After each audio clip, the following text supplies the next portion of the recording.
저에게는 꽤나 오래 만난 남자친구가 있습니다.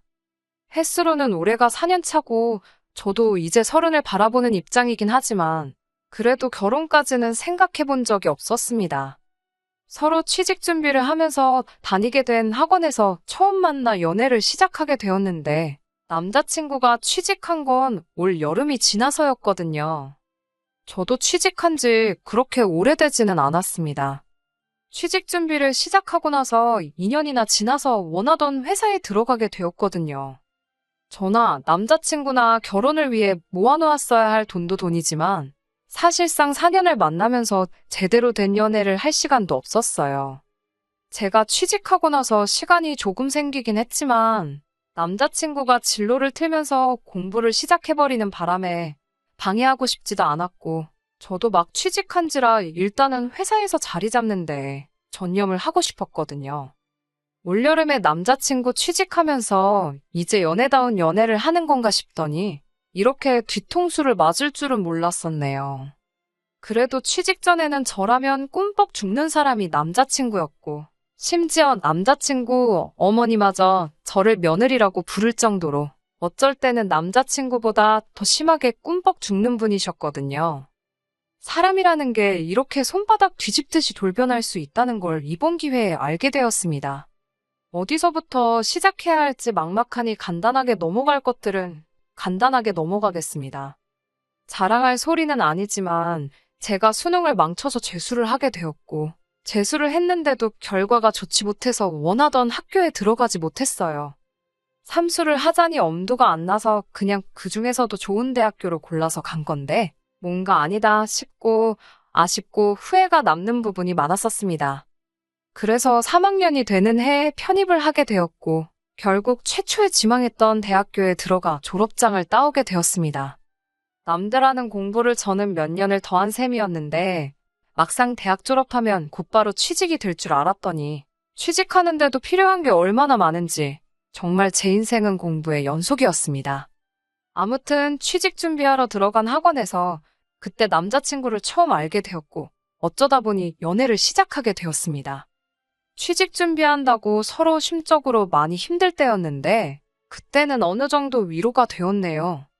그런데 남자친구는 취직 준비는 뒷전이었고 저랑 너무 놀러 다니고 싶어 하더라고요. 데이트는 취직하고 시작해도 늦지 않은 게 아니냐 했는데 남자친구가 자랑처럼 자기 아버지 자랑을 늘어놓으면서 자기는 사실 낙하산으로 취직 자리가 정해져 있다고 하더라고요. 아버지가 과거 공직에서 소위들 말하는 방구 좀 끼시는 분이셨다는데 은퇴하신 지금도 입김이 닿는 곳이 많아서 자기는 취직 걱정을 할 필요가 없다고 하더라고요. 그러면 학원은 왜 다닌 거냐 물었더니 그래도 남들 가진 만큼 기본적인 바탕은 해놓아야지 나중에 소리가 덜 나온다고 필요한 점수만 따려고 학원을 등록했다는 겁니다.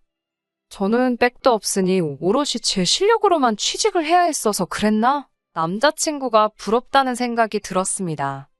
하지만 남자친구 취직이 결정된 상황이나 마찬가지라고 해도 그게 제가 남자친구 장단에 맞춰서 놀러 다닐 필요는 없잖아요. 그래서 저는 같이 만나서 공부할 게 아니면 지금 취직 준비하는 동안의 데이트는 나한테 사치인 것 같다고 하고 저는 제 나름의 준비를 했습니다. 남자친구는 몇 달 뒤에 예정돼 있던 회사에 취직을 하게 되었습니다. 대기업까진 아니지만 그래도 업계에서 꽤나 유명한 회사에 들어갔어요. 낙하산은 취직을 어떻게 하는가 궁금했는데 보니까 인터넷에 나름대로 구인 공고도 올라오고 본격적인 부분이 있더라고요. 그런데 구인 공고를 보니 월급도 150만 원으로 별 볼 일 없고 정직원도 아니고 1년 단기 계약직 채용 공고였습니다. 남자친구가 혹시 취업 사기를 당한 게 아닌가 마음에 걸려서 물어봤더니 원래 낙하산으로 사람 뽑을 때는 당연히 그렇게 하는 게 아니겠냐고 하더라고요. 임시직으로 하나 만들어 놓고 정직원으로 전환을 시켜주는 게 그림에 맞지 않겠냐면서요. 어차피 뽑을 거면 뭐하러 그렇게 불편하게 하나 싶은 마음도 있었지만 그게 관례라고 하니 그냥 그러려니 했습니다. 이러나 저러나 어쨌든 남자친구가 출근하게 된 건 사실이었고 저는 백이 없으니 원래 그렇다는데 믿는 것 말고는 할 게 없었으니 말이죠. 남자친구는 취직했다고 그 적은 월급도 월급이라고 저한테 선물도 사다 주고 꽤나 헌신적으로 저한테 잘했습니다.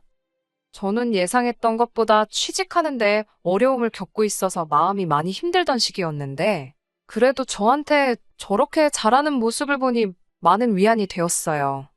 그렇게 저는 1년을 더 취직 준비를 해서 결국 원하던 회사에 들어가게 되었습니다.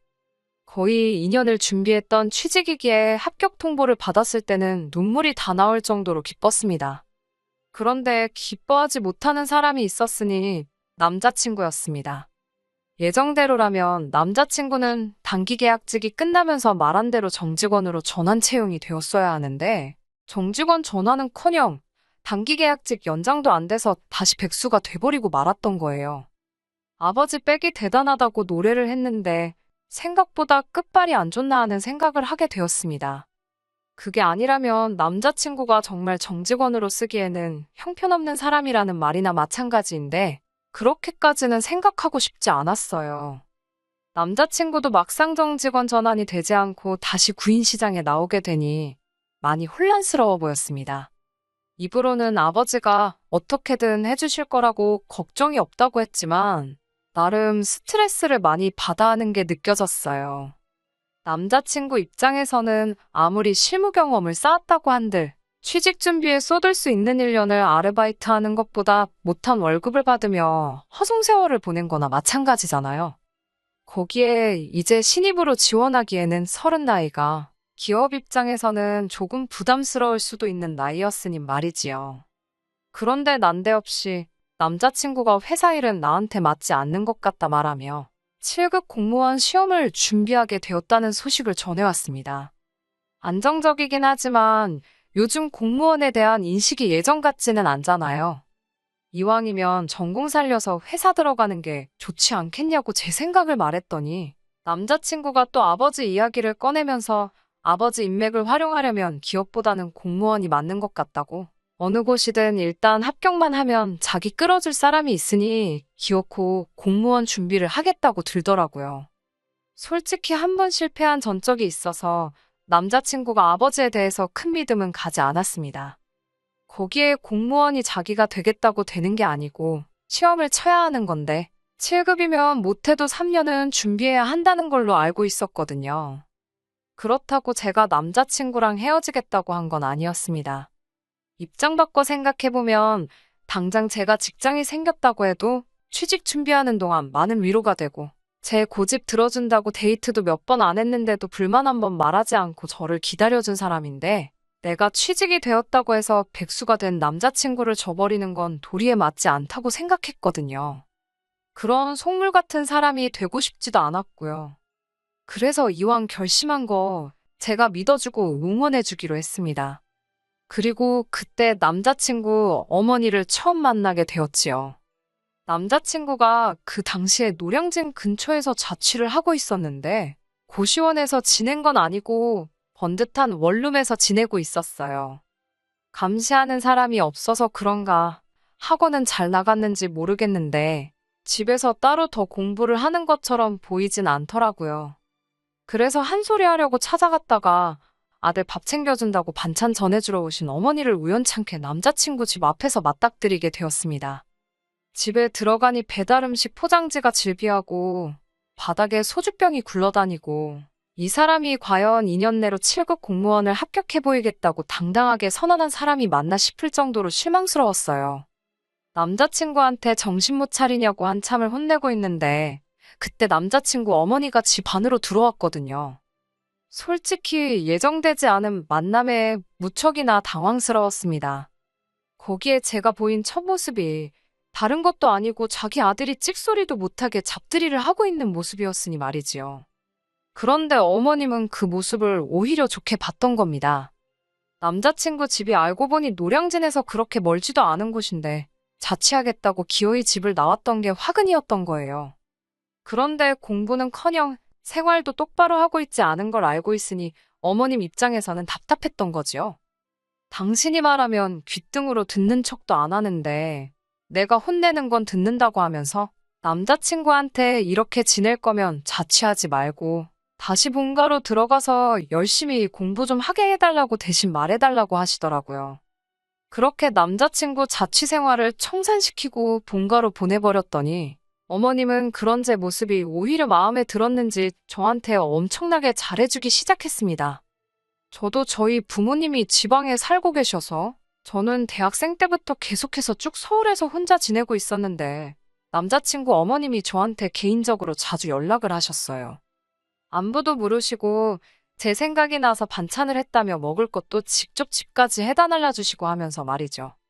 언젠가부터는 저 아닌 다른 사람을 우리 집 며느리로 들이는 게 상상이 가지를 않는다면서 저를 예비며느리 하면서 부르기 시작했습니다. 그때도 저는 남자친구와 결혼을 생각한 적은 없었기에 그렇게 부르는 게 부담스러워서 그러지 말아달라고 이야기까지 했습니다만 그냥 당신이 제가 마음에 들어서 그러는 거니 너무 신경 쓰지 말라고 하면서 저한테 꾸준히 연락하고 은근슬쩍 계속해서 저는 이 집의 며느리가 될 거라는 듯이 이야기를 하거나 그랬습니다. 하는 말 들어보면 보통 아들이 저 때문에 정신 차리고 공부한다고 고맙다고 하는 이야기가 주였고 며느리라는 호칭이 부담스럽긴 했지만 아들 정신 차린 게 얼마나 좋으면 저럴까 싶어서 그냥 그러려니 넘어가기로 했습니다. 남자친구가 정말 공부하는 거에 지쳐서 힘들 때나 기분 전환이 필요할 때 아니면 거의 만나지도 않았어요.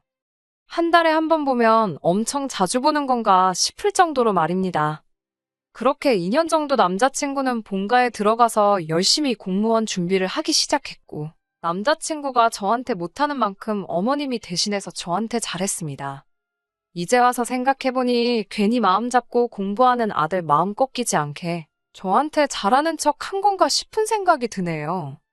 괜히 저랑 헤어지기라도 하면 공부고 뭐고 한동안 또 술만 마시며 지낼까봐 그게 싫었던 건지 싶었네요. 그런데 6개월 전에 남자친구가 난데없이 자기가 출근을 하게 되었다는 소식을 전해왔습니다. 취직 소식에 기뻐할 틈도 없이 아직 시험도 안 봤는데 무슨 취직이냐 물었어요. 자초지종을 들어보니 아버지가 또 취직 자리를 소개해줬고 곧바로 출근을 하기로 결정을 했다는 거예요. 그런데 그 말을 들으니 어이가 없더라고요. 이도저도 아닌 게 싫었습니다.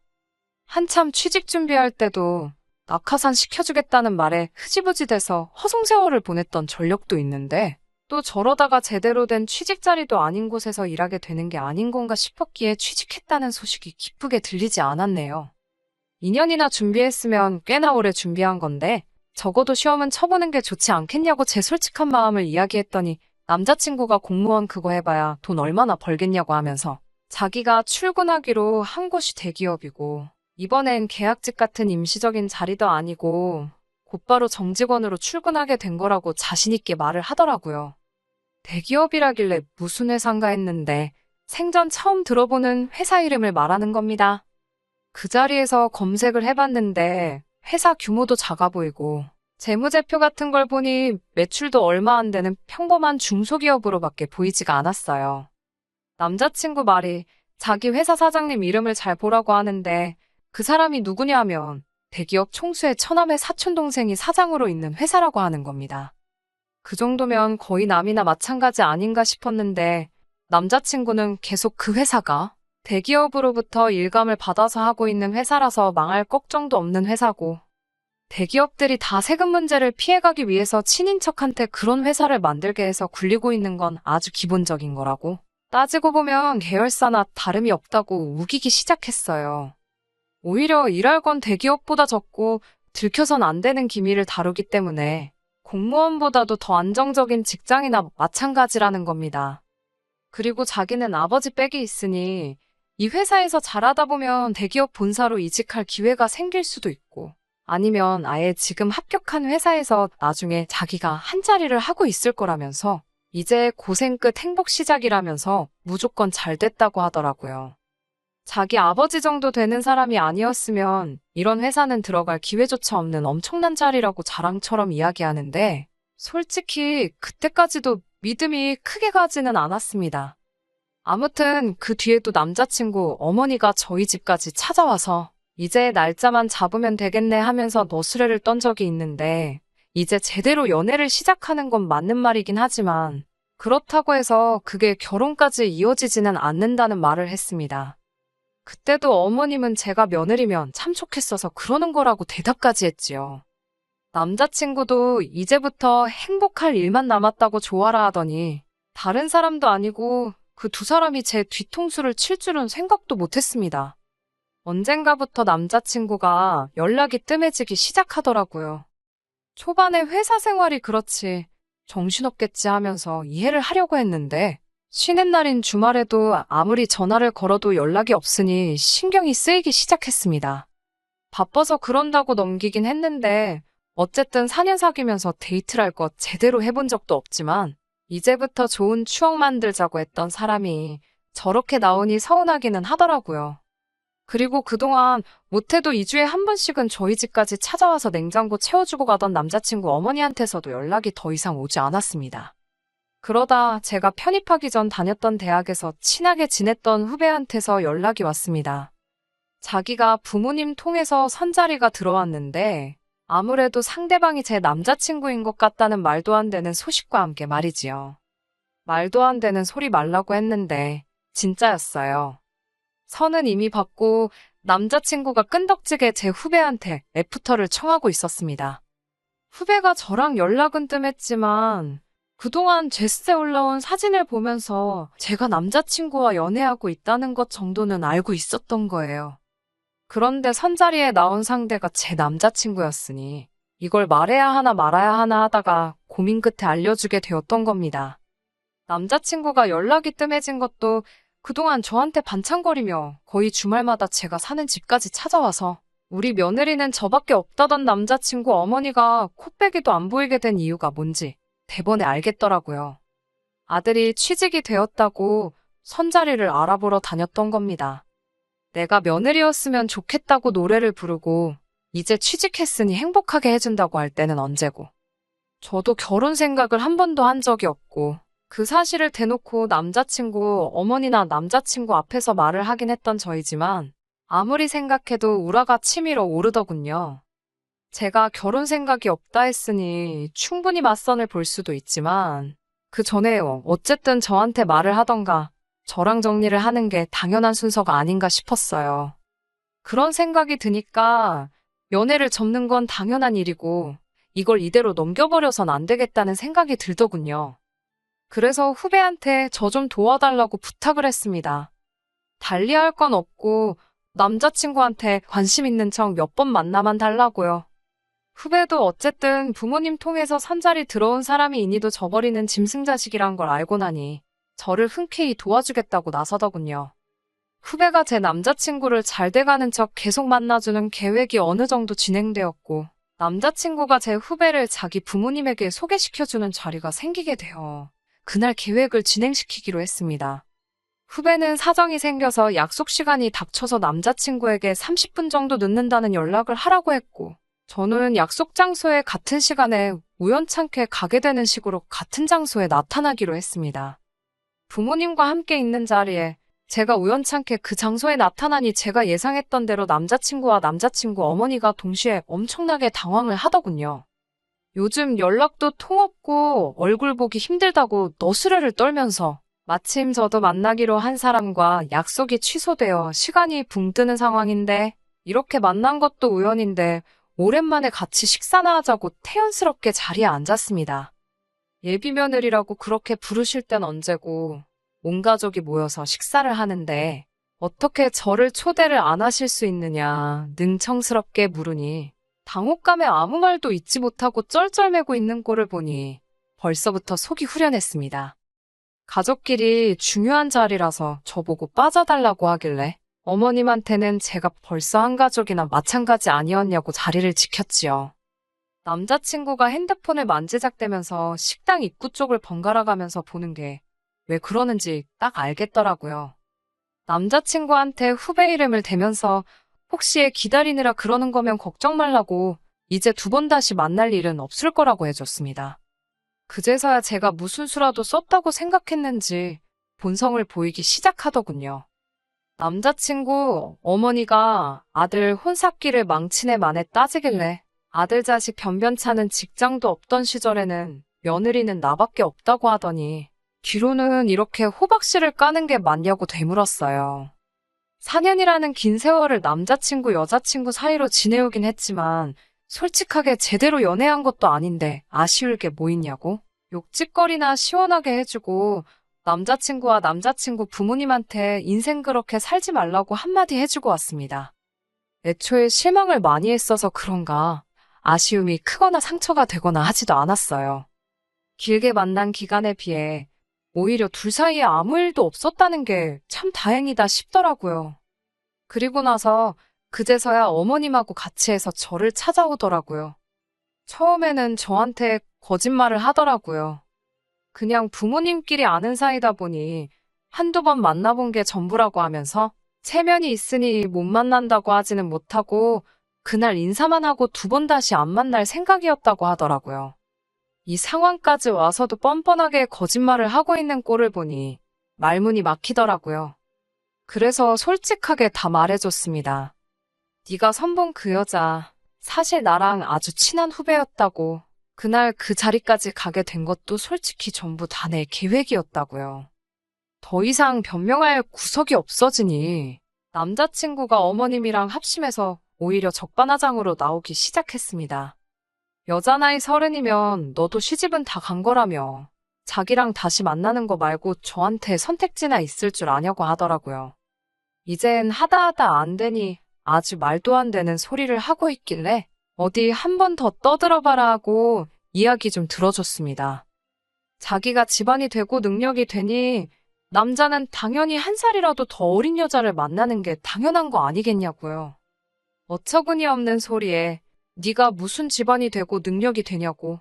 기껏해야 33살의 중소기업 겨우 들어가 놓고 대기업이나 마찬가지라고 자기 체면이나 걸고 있는 놈이 꼴에 무슨 능력이냐고 한마디 해줬습니다.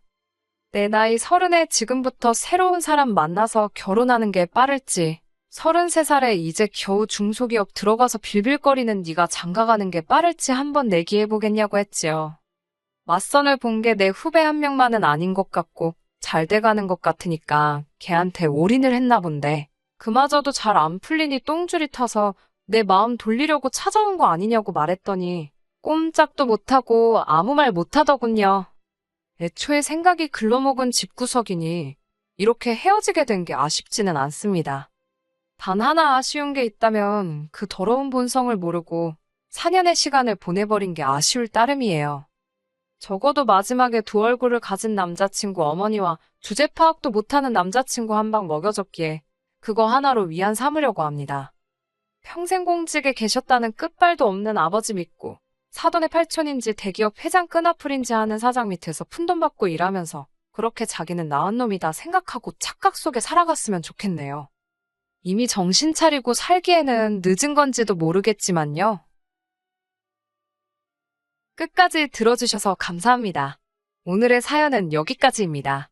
구독과 좋아요, 알람 설정 부탁드리고 더 좋은 사연으로 다시 찾아뵙겠습니다. 감사합니다.